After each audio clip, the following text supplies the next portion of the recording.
আমি এই মুহূর্তে সিনেট ভবনে আছি। সিনেট ভবন থেকে বিভিন্ন কেন্দ্রগুলো যে আছে সেই কেন্দ্রগুলোর উদ্দেশ্যে এরই মধ্যে ব্যালট বাক্স, ব্যালট পেপার কিন্তু নিয়ে যাওয়া হয়েছে এবং রিটার্নিং অফিসার যারা আছেন তারা সেই ব্যালট বাক্সগুলো গাড়িতে করে নিয়ে গেছেন। এবং আমি এই মুহূর্তে সিনেট ভবনে আছি। সিনেট ভবনে কিন্তু এরই মধ্যে বিভিন্ন কেন্দ্রের বিভিন্ন হল থেকে ভোটাররা এসে তারা অপেক্ষা করছেন, সবার সামনে লাইনে দাঁড়িয়ে তারা আসলে ভোট দেবেন। তার জন্য তারা সবার আগে এসে এখানে বসে আছেন, অপেক্ষা করছেন ভোট শুরুর অপেক্ষায়।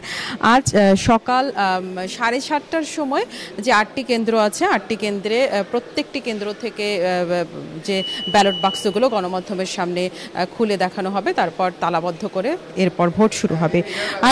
এবার কিন্তু ভোটার সংখ্যা 39,775 জন মোট ভোটার সংখ্যা। এর মধ্যে ছাত্রী আছে 18,902 জন এবং ছাত্র 20,873 জন। আর এবার ডাকসুর হচ্ছে 28টি পদে ও হল সংসদে সব মিলে 41টি কিন্তু ভোট দিতে হবে ভোটারদের। 41টি ভোট দিতে 10 থেকে 12 মিনিট পর্যন্ত সময় রাখা হয়েছে এবং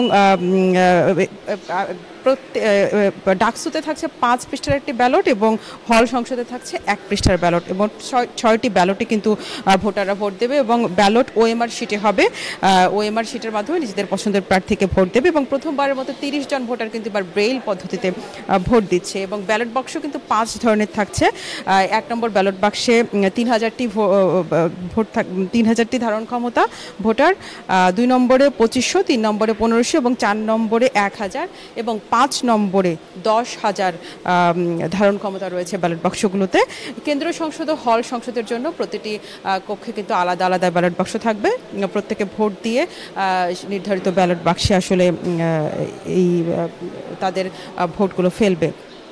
আর আমি যে সিনেট ভবনে আছি, সিনেট ভবন কেন্দ্রে মোট ভোটার 4,830 জন। এই সিনেট ভবনে ভোট দেবেন স্যার এফ রহমান, হাজি মোহাম্মদ মহসিন হল ও বিজয় একাত্তর হলের শিক্ষার্থীরা। এখানে এই সিনেট ভবনে মোট সেমিনার রুম, অ্যালামনাই ফ্লোর ও ডাইনিং রুমে অনুষ্ঠিত হচ্ছে ভোট গ্রহণ। এখানে 100টি বুথ এবং 16টি টেবিল রয়েছে। ঠিক 7:30টায় এখানে যে রিটার্নিং অফিসার আছেন তিনি আমাদেরকে ব্যালট বাক্সগুলো খুলে দেখাবেন। এরপর ঠিক 8টা থেকে ভোট গ্রহণ শুরু হবে। এরই মধ্যে ভোটাররা এখানে উপস্থিত হয়ে গেছেন। আজ আপাতত সিনেট ভবন থেকে আমার কাছে এই ছিল। নওশিন, আপনাকে ধন্যবাদ। আমরা পরবর্তীতে এই নির্বাচন নিয়ে আরও তথ্য জানবো আপনার কাছ থেকে। ঢাকা বিশ্ববিদ্যালয়ের সিনেট ভবন থেকে সরাসরি জানাচ্ছিলেন লায়লা নওশিন।